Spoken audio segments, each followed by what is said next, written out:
The town I grew up in was pretty rural, to put it lightly. There was nothing but farms, crops, abandoned churches, and worn-down houses. Everyone around us was struggling financially. Property taxes were around $11,000 a year, if that. As a result, the area attracted a lot of strange characters. Even our neighbor was a bit odd nice, but weird. We weren't well off either, but things got a little better when my siblings and I were old enough to work. Around the time that the app Hot or Not was still popular, I matched with a girl named Kelly. We started seeing each other for a while, beginning in late summer and continuing through September. By early October, Kelly and I were looking for a cheap date. There wasn't much to do in our area. We'd already gone hiking, explored, and eaten at the local spots, so we decided to take a drive down a new route we'd never been on before. We eventually found a small restaurant sitting in a random parking lot on the side of the road. It had outdoor seating, so we decided to eat there. It was a warm, cloudy day when we arrived, and we sat outside. After about 45 minutes to an hour, we left, and the weather had grown noticeably foggy.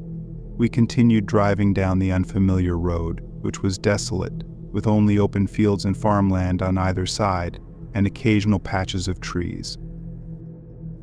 After driving for a while, we passed something different, a sign for a pumpkin patch. The sign was cheaply made, just a wooden picket sign that read, "Pumpkin picking this way," with an arrow pointing to the right. Behind the sign was a dirt driveway cutting through the field. Through the fog, we could see a house that the driveway led to. On a whim, we decided to check it out. I drove down the driveway, passing the house into a back area surrounded by trees on two sides. Tucked between the house and the woods was a big pumpkin patch, scattered with at least 200 pumpkins. That was just what we could see through the fog. We parked next to an old pickup truck, the only other vehicle on the property. As we got out, we noticed an older couple sitting on the back deck of the house. They greeted us as we approached. I told them we were there for the pumpkin picking, and the old woman smiled and said, "Welcome. Pick anything you'd like." When I asked how much the pumpkins would cost, she replied, "It's free." Kelly and I were surprised but grateful. The fog made it hard to see them clearly, and the atmosphere felt a little creepy. Still, the couple seemed nice, even though the old man's gummy smile was a bit off-putting. We thanked them and wandered into the pumpkin patch. Many of the pumpkins were small, mushy, and unattractive, and the ground was wet from the fog, making it harder to find a good one. Eventually, we found a big, healthy-looking pumpkin. It was heavy, but I picked it up and carried it back to the deck. Oddly, the older couple was no longer there. I asked Kelly if we should just leave, and she agreed. We had already thanked the couple, and they had told us the pumpkins were free. So we got back into the car, and as I started a three-point turn to leave, we suddenly heard someone yelling. Startled, we turned to see a middle-aged man in a cap running toward us, shouting, "Hey, stop." I rolled down the window, and the man angrily shoved his face inside, yelling, "What the hell are we all doing?" "I'm calling 911." I asked what we did wrong, and he demanded, "Put that pumpkin back right now." Kelly and I tried to explain that the older couple had told us the pumpkins were free, but the man cut us off, saying, "What older couple? I ain't got no parents." Confused, we told him about the older couple sitting on the back deck 10 minutes ago, but he insisted there were no older people living with him. He then asked where the pumpkin was. I told him it was in the back seat, and I unlocked the door. He grabbed the pumpkin and warned us never to return, or he'd shoot us. He spat on the ground and walked back to the house. Shaken and confused, I drove us out of there. We thought, maybe it was some kind of sick joke. Half jokingly, I said, "What if they were ghosts?" Kelly, clearly freaked out, told me to stop, but even I got chills as I considered the possibility. There was silence in the car, as we both pondered the unsettling thought. Out of curiosity, my siblings went to that same pumpkin patch later to pick a pumpkin. They met the same man and asked about the older couple. He insisted he lived alone, which made the whole experience even more disturbing. If he wasn't lying, then who were those people? To this day, I still can't make sense of it.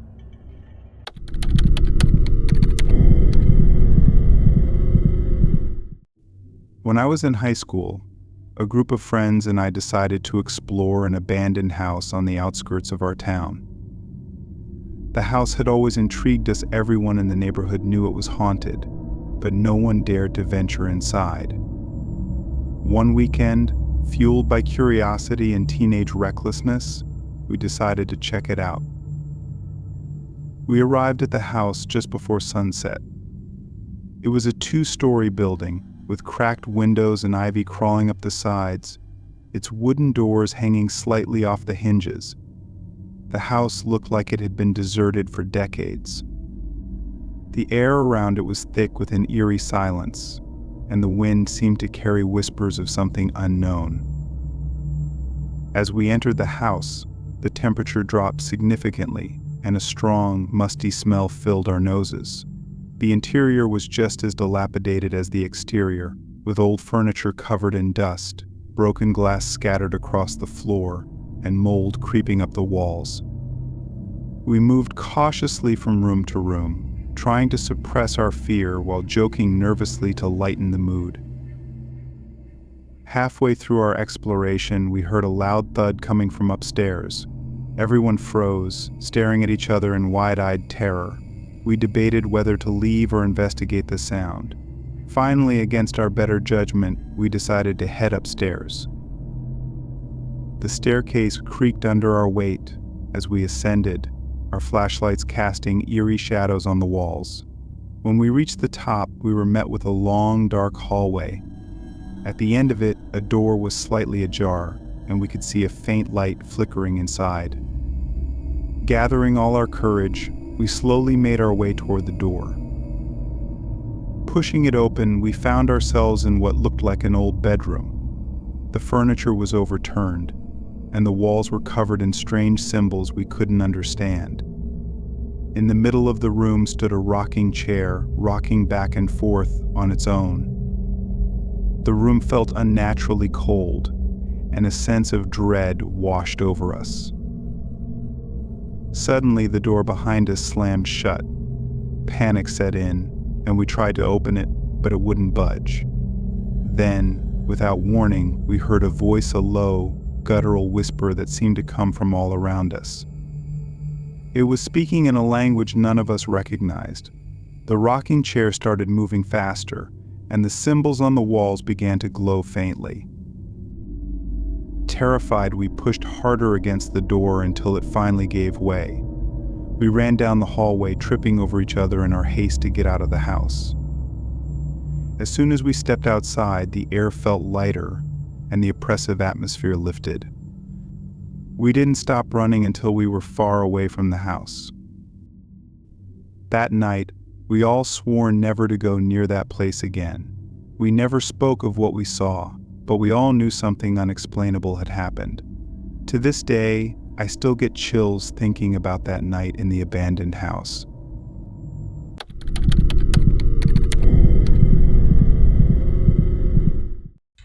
I was around 22 years old when I experienced one of the most chilling encounters of my life.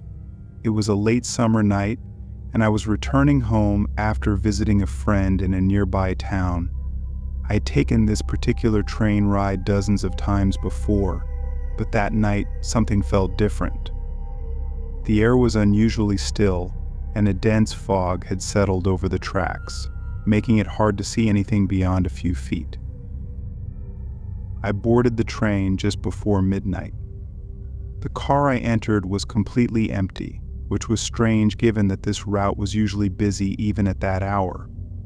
Shrugging it off, I found a seat near the window, put on my headphones, and tried to relax. The train jolted forward, and we began moving through the fog-covered countryside. After a few minutes, I noticed something odd. The usual rhythmic clattering of the train on the tracks seemed off slower, almost like the train was moving through molasses. I looked out the window, but all I could see was the thick fog swirling around the train. That's when the lights in the car flickered. At first, I thought it was just a minor electrical issue. But then, the lights went out completely, leaving me in total darkness. I took off my headphones, and suddenly I realized that the usual hum of the train had stopped. There was no sound at all, not the engine, not the wind, not even the faint creak of the train's metal frame. It was as if everything had come to a standstill. I reached for my phone to use the flashlight, but to my horror, it was dead even though it had been fully charged just moments before. Panic started to creep in. I tried standing up to make my way to the door, but before I could move, the lights flickered back on. However, something was different. The car was no longer empty. Sitting just a few rows ahead of me was a figure, hunched over, dressed in an old, tattered coat and a wide-brimmed hat that obscured its face. I hadn't heard anyone enter the car, and I was certain it had been empty just a minute ago. My heart pounded in my chest as I sat frozen in my seat, watching the figure intently. Without warning, the figure slowly turned its head towards me. The face, if you could call it that, was pale and distorted, with hollow eyes that seemed to pierce through me. Its mouth hung open in a silent scream, but no sound came out. I was paralyzed with fear, unable to look away. Suddenly, the train lurched forward violently, and the figure disappeared. The lights flickered again, and the train's engine roared back to life. I stumbled out of my seat and rushed towards the nearest door. When I finally made it out of the car and into the next one, it was filled with people, all going about their business as if nothing had happened. I looked back, but the car I had just left was completely dark and empty again. For the rest of the ride, I sat in the crowded car, too terrified to look back. When I reached my stop, I bolted off the train and ran home, trying to shake off the feeling of dread that had settled over me. To this day, I still don't know what I saw on that train, but I do know one thing: I never took that route again.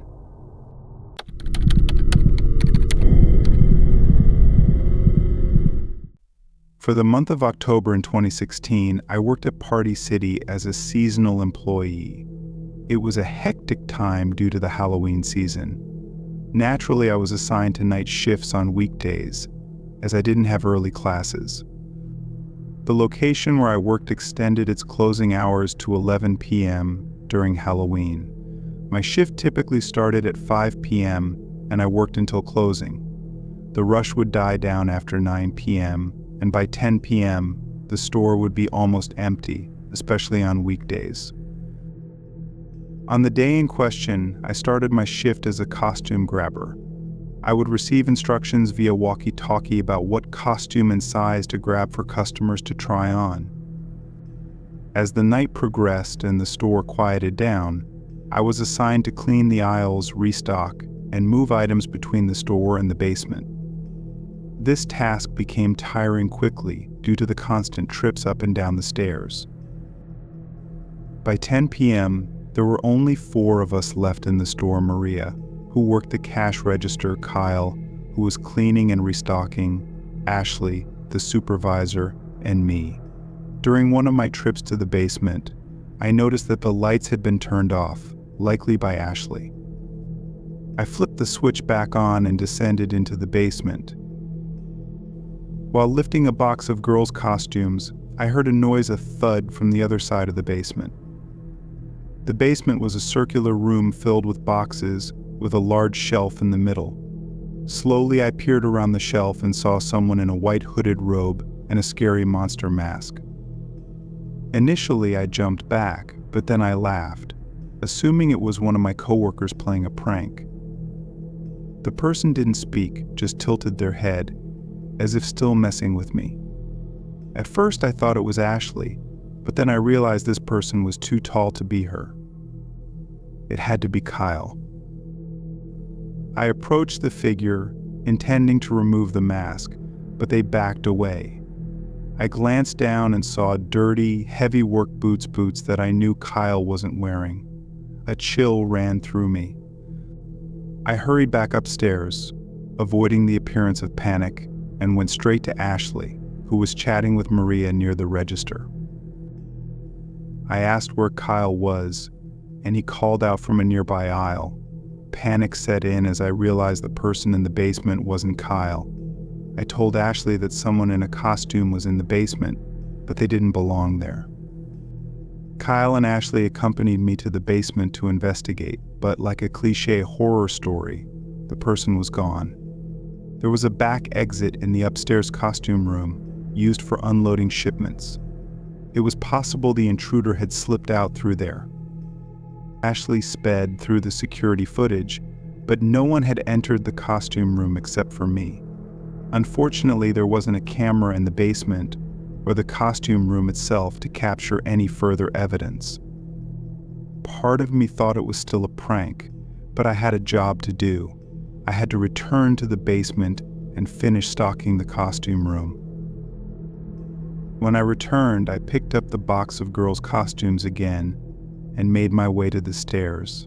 I paused because I thought I heard the sound of a plastic bag being crumpled. I didn't want to stick around to find out what it was, so I hauled the box up the stairs, dropped it off in the costume room, and returned to the basement door. Before shutting off the light, I looked down the staircase. At the bottom of the stairs was the person in the white robe again, this time without the mask.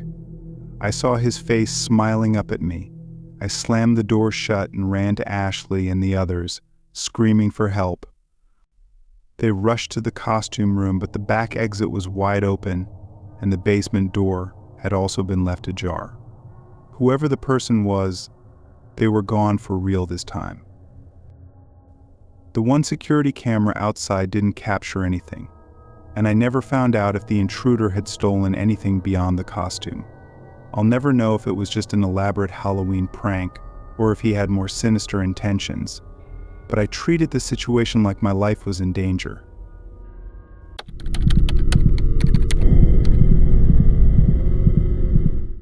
My favorite month has always been October. The temperature is perfect, never too hot and never too cold. The leaves turn orange and brown, and there's always a refreshing October breeze. When I was a kid, my friends and I would rake up piles of leaves in my yard and have wrestling matches in them. I have fond memories of those days, especially from ages 9 to 12. One year, when I was about 11, it was late October, and a lot of leaves had already fallen. Since my yard was the biggest, my friends Liam and Billy came over to help rake the leaves into a giant pile. It was a cloudy, windy day, and we were getting tired as it got late. My house sat on a corner lot with a large yard next to a sidewalk that led to a short, dead-end street. The dead end had only two houses, one owned by an old stoner couple who didn't care about anything, and the other, a small, dilapidated house whose owner never seemed to come outside.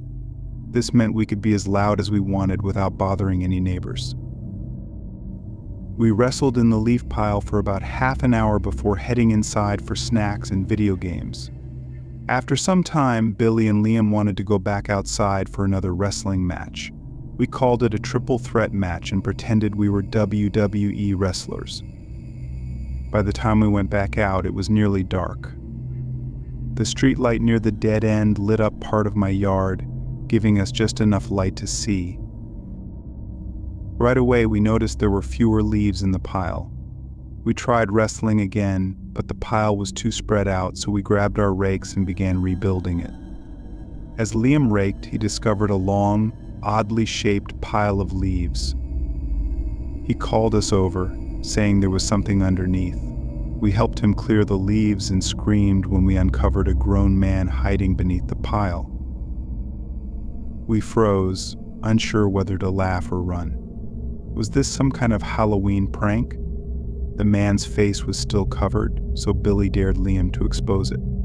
Slowly, Liam approached the body and kicked away more leaves. That's when we realized it wasn't a person at all, it was a fake body, planted as a prank.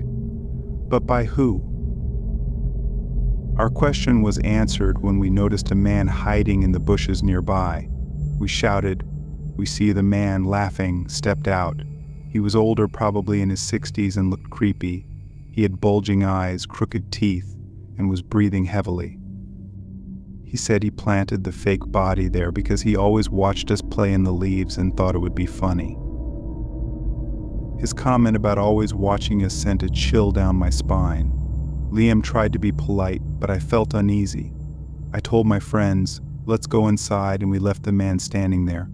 I told my dad what happened, and he went outside to check, but the man and the fake body were gone. Later that night, as we played video games, we agreed the guy was a total freak. After my friends left, I went to my room to relax. I had my window open for some fresh air when I heard a man's voice. Startled, I looked up but couldn't see anyone. The voice said, "I didn't mean to creep you out earlier. I live across the street, and I like watching you kids play in the leaves." It was the man from earlier. He then tried to push my window open and climb inside, but he was too big to fit. He started reaching for me, so I screamed for my dad and ran upstairs. My dad rushed to my room, but by the time he got there, the man was gone. We went to his house across the street and knocked on the door, but he didn't answer. My dad called the police, and when they arrived, we returned to the house. This time, the man answered the door. It was him, and the police quickly realized something was off. They suspected he was on drugs, possibly meth. I was too young to understand, but now, thinking back, the house was in shambles, a perfect fit for someone addicted to meth. All those years, we never knew there was a creepy meth head living across the street, watching us play.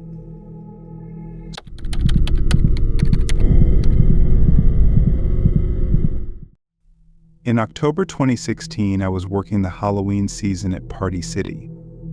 It seemed like a great time. Costumes, decorations, and excited chaos filled the air as people prepared for one of the most fun holidays of the year. I even volunteered for the night shift in October, thinking it would be quieter after dark. I imagined myself stocking shelves and organizing costumes, with only a few last-minute shoppers to help. What I didn't expect was for that shift to turn into something straight out of a horror movie. It was a week before Halloween, and the store was buzzing with customers rushing to grab costumes. The chaos didn't settle down until about an hour before closing. That night, I was working with Sarah and Josh, along with a few others handling the front of the store. My job was to manage the backstock, which meant frequent trips to the basement to grab extra costumes and decorations to restock the shelves. The basement at Party City wasn't anything special, just a large, damp room filled with old racks, boxes, and leftover Halloween decorations from the previous year. It was a bit creepy, but I tried to tell myself it gave the place character. The shift was going smoothly until around 9 p.m. when I made my third or fourth trip down to the basement.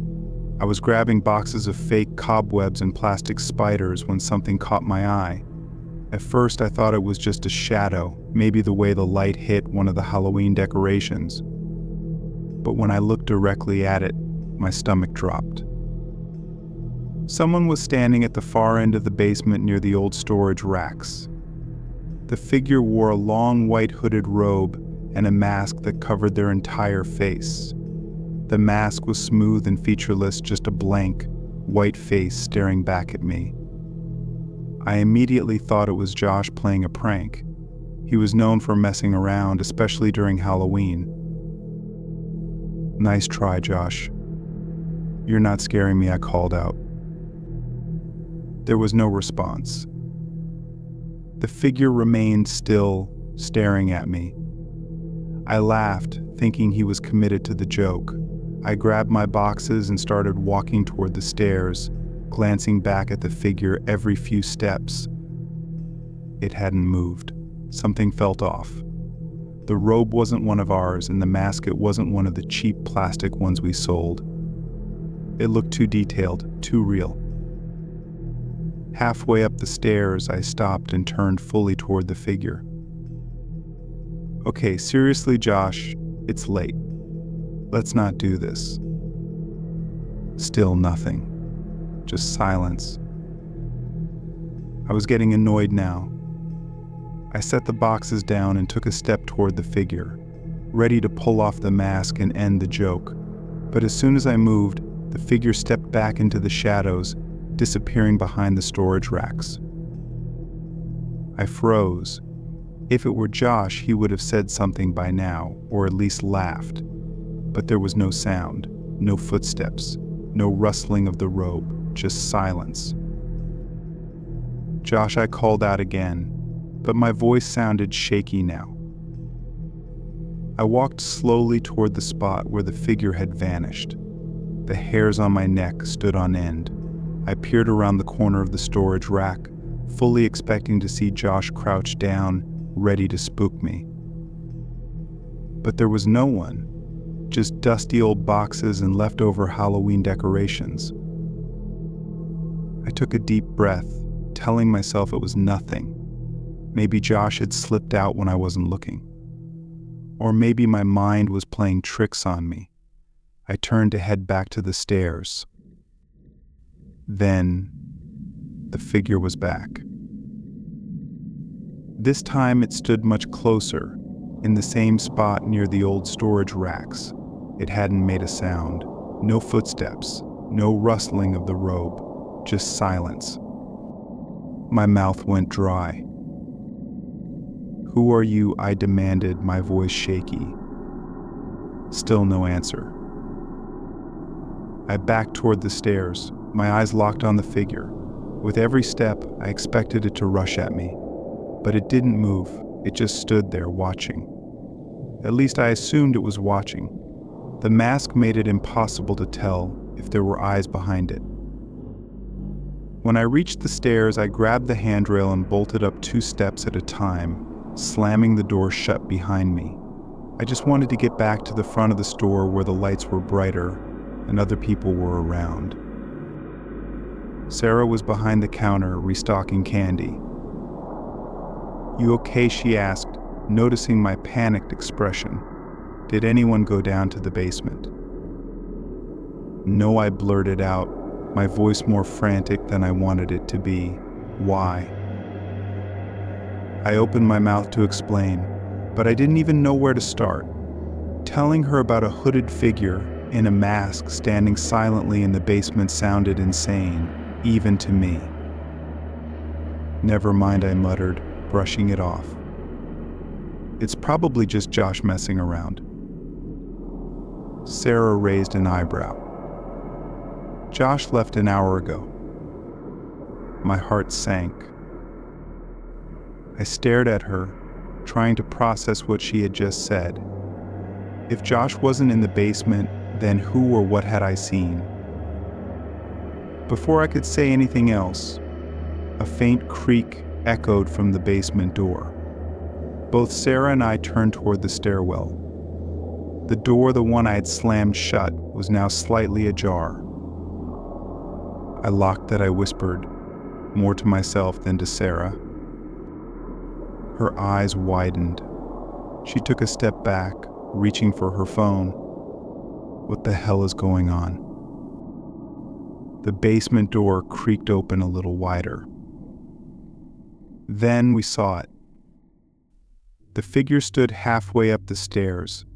Its mask, its face, I still couldn't tell which, glowing slightly in the dim light. It didn't move. It just stood there, watching us, silent, unmoving. I grabbed Sarah's arm. "Call the cops," I whispered. She nodded, fumbling with her phone.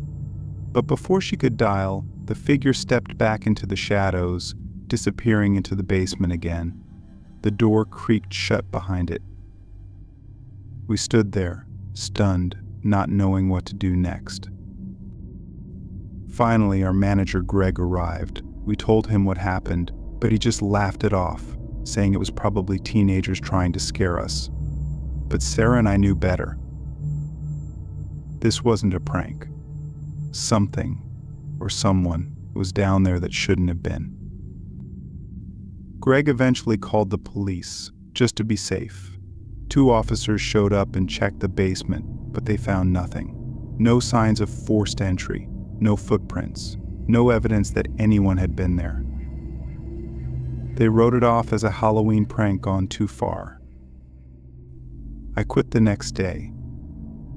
Sarah lasted another week before she left too. Neither of us wanted to stick around to see what else might happen. I still don't know who or what I saw in that basement, but I'll never forget the way it watched us without ever making a sound. And every October, when the air starts to get colder and the Halloween decorations go up, I can't help but think about that night, about the figure in the white robe, and how it never made a sound.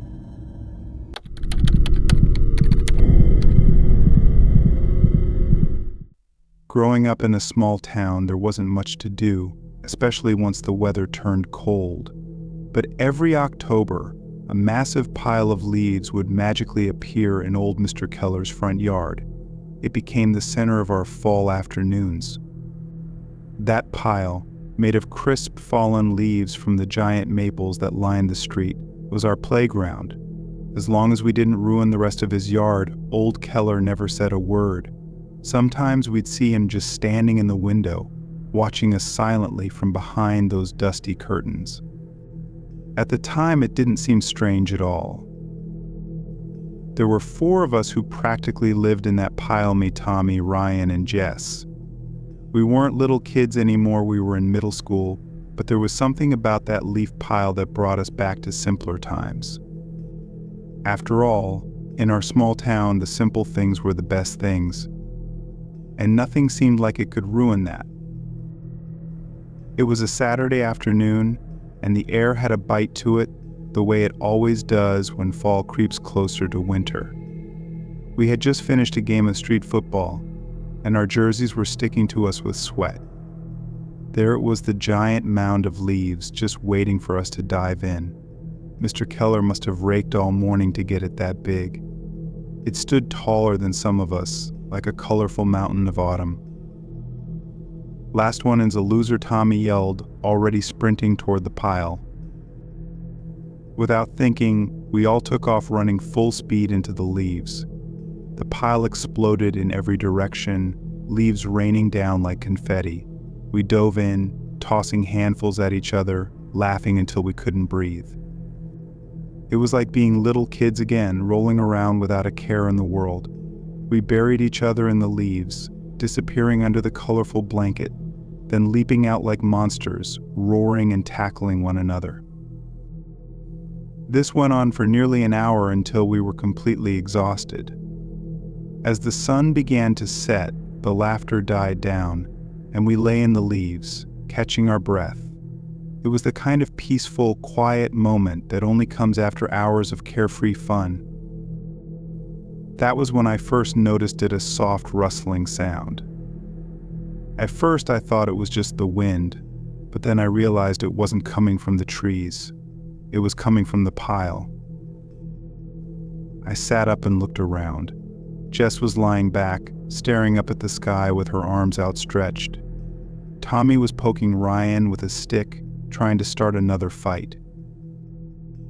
"You hear that?" I asked, looking at Jess. "Hear what?" she asked, confused. "That noise," I pointed toward the pile of leaves. "Like something's moving in there." Tommy chuckled. "It's probably just a squirrel or something. Stop freaking out." I wasn't convinced. The rustling was getting louder, and it was definitely coming from the pile right from the center. Jess squinted at the leaves, concerned. "Yeah, I hear it too now." Ryan stood up. Dude, it's just leaves. You're being paranoid. But the rustling didn't stop. In fact, it grew louder. Then, to my horror, the pile actually moved. It wasn't a small shift, like when a breeze catches the edge of it. No, this was more like something underneath was trying to push up through the leaves. The mound of color shifted and swayed like it was breathing. My stomach clenched, and my mind immediately raced to the worst possible conclusion. "Okay, what the hell?" Tommy finally muttered, standing up. Ryan still looked unconvinced, but even he took a step back, keeping his eyes locked on the pile. "I'm telling you." "There's something in there," I said, stepping backward, away from the rustling leaves. Jess had already moved behind me. Tommy walked over to the pile and nudged it with his foot. Nothing happened at first, just a little flutter of leaves as they settled back down. But then the pile erupted. Leaves scattered in all directions as something burst out from underneath. We screamed, all four of us. A man stood there, hunched over. His clothes were filthy and torn. His hair was matted with leaves, and his face was smeared with dirt. His eyes were wide and wild, darting between us as if he wasn't sure what he was seeing. Or maybe he didn't care.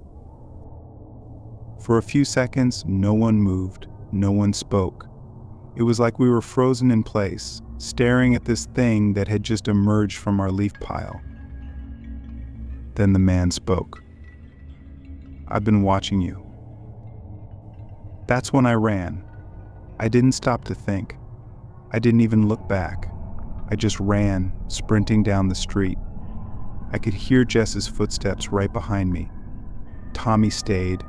I heard him shout something, his voice full of anger. "What the hell are you doing?" he yelled. But I didn't dare turn around. Ryan was the next to run, and by the time we reached the end of the block, he was right behind us. Jess was sobbing, clutching her sides, and I was shaking so badly I could barely stand. We huddled together, catching our breath, too afraid to say anything. Finally, I mustered up the courage to look back at Keller's yard. Tommy was still there, standing in the leaves, face to face with the man. "What's he doing?" Ryan whispered. I shook my head. "I don't know. He's just talking to him." "Talking?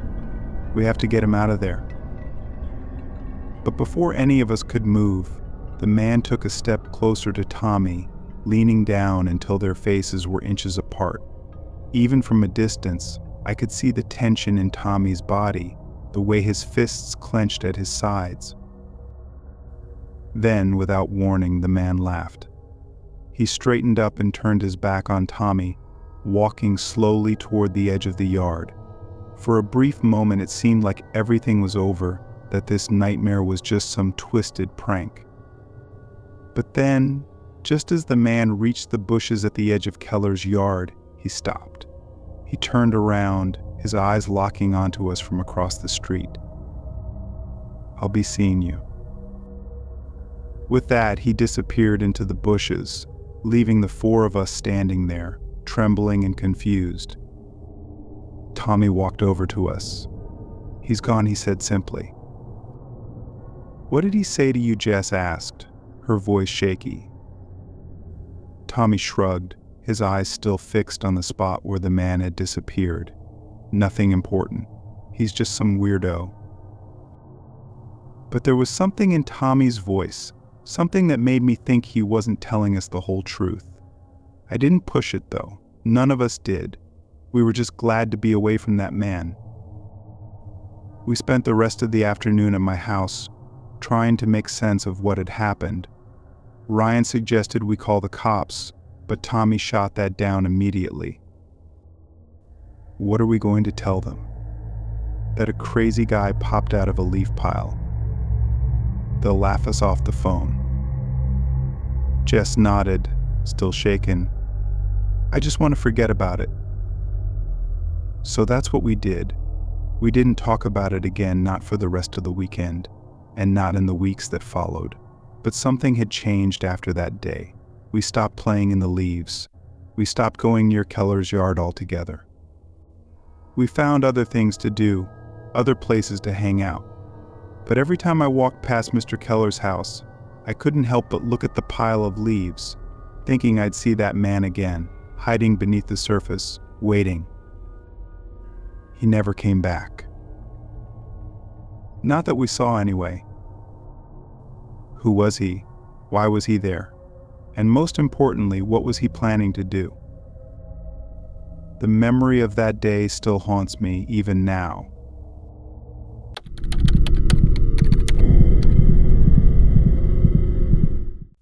I left the party later than planned. It was one of those Halloween gatherings where everyone was supposed to dress up, eat candy, and maybe have a few drinks. I didn't put much effort into my costume, just a black hoodie and some face paint, calling it a night. It wasn't really my scene, but I had promised a friend I'd show up. That promise kept me there long enough to see most of the guests leave. By 1 a.m., I decided I'd had enough. It had been raining on and off all night, and by the time I stepped outside, the drizzle had turned into a steady downpour. My car was parked a couple of blocks away, so I jogged down the slick pavement. The road was quiet, too quiet for Halloween. No trick-or-treaters, no late-night walkers, just me and the sound of my sneakers splashing through puddles. When I got to my car, I sat there for a moment, letting the sound of rain against the windshield calm me. It felt good to be alone, away from the noise and costumes. The thought of my warm bed was the only thing keeping me going at that point. I turned on the engine, flipped the windshield wipers on, and pulled out onto the empty road. It was a long drive home, and the rain made it harder to see, even with the wipers working overtime. I was about 15 minutes from home when I saw her. At first, she was just a faint figure on the side of the road, barely visible through the rain. My headlights caught the edge of something, so I slowed down, squinting through the water-smeared windshield.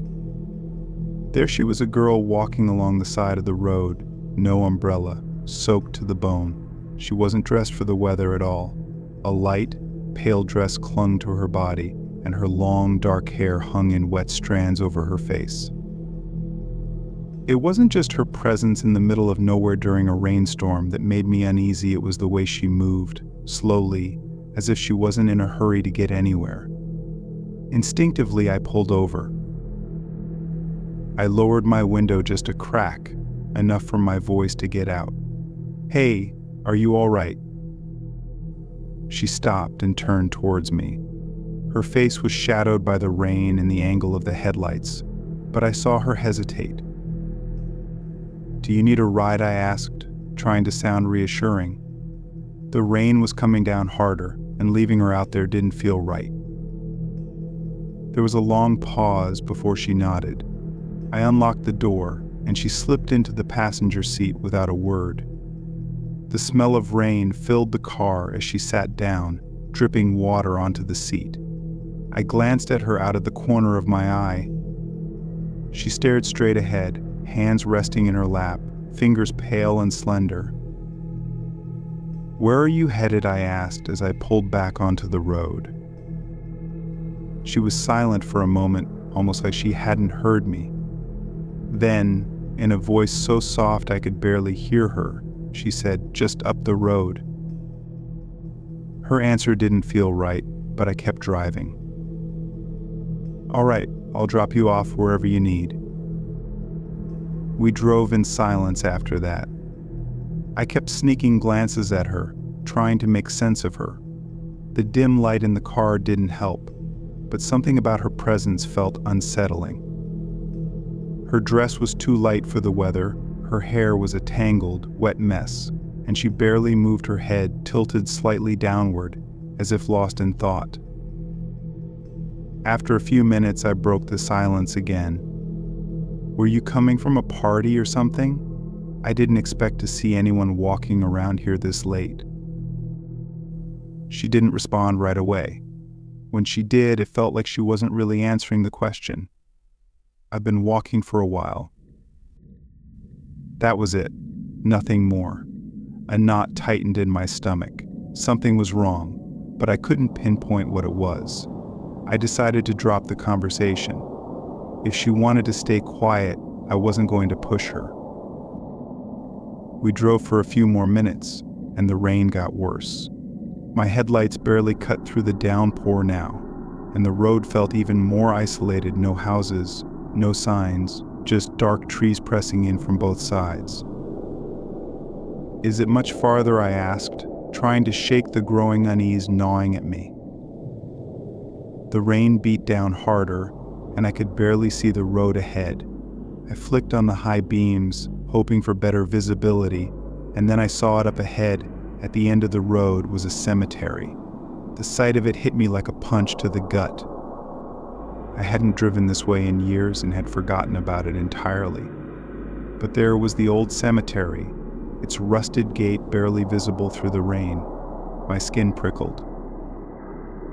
"This is it," she said, her voice barely audible over the rain. I slowed the car to a stop just outside the gate. I turned to her, unsure of what to say. "Are you visiting someone here?" She didn't answer. Instead, she reached for the door handle and stepped out into the rain, disappearing into the downpour before I could react. I watched her walk toward the gate, her figure dissolving into the mist and rain until she was completely gone. For a moment, I just sat there, staring after her, wondering if I should follow. But something deep inside told me not to.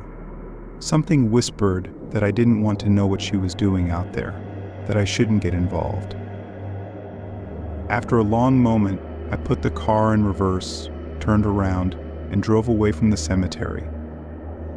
The rain let up slightly as I went, and the unease began to fade, at least until I looked over at the passenger seat.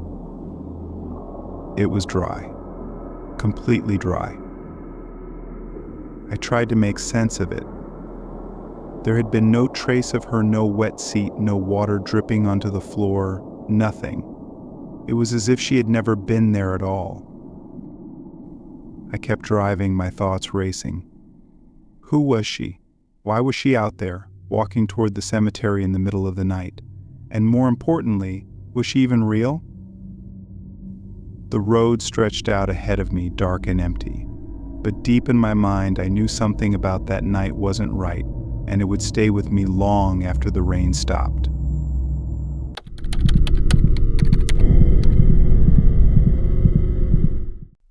I left the party later than I had planned. It was one of those Halloween get-togethers where everyone was supposed to dress up, eat candy, and maybe have a couple of drinks. I didn't put much effort into my costume, just a black hoodie, some face paint, and I called it a night.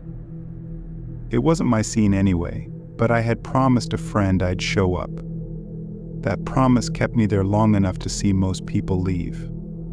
By 1 a.m., I decided I'd had enough. It had been raining on and off the entire night, and by the time I stepped out of the house, the drizzle had turned into a steady downpour. My car was parked a couple of blocks away, so I jogged down the slick pavement. The road was quiet, too quiet for Halloween. No trick-or-treaters, no late-night walkers. It was just me and the sound of my sneakers splashing through the puddles. Once I got to my car, I sat there for a moment, letting the sound of the rain against the windshield relax me. It felt good to be alone, away from the noise and costumes. The thought of a warm bed was the only thing keeping me going at that point. I turned on the engine, flipped the windshield wipers on, and pulled out onto the empty road. It was a long drive home, and the rain made it harder to see, even with the wipers working overtime. I was about 15 minutes from home when I saw her. At first, it was just a faint figure on the side of the road, barely visible through the rain. My headlights caught the edge of something, so I slowed down, squinting through the water-smeared windshield. There she was, a girl walking along the side of the road.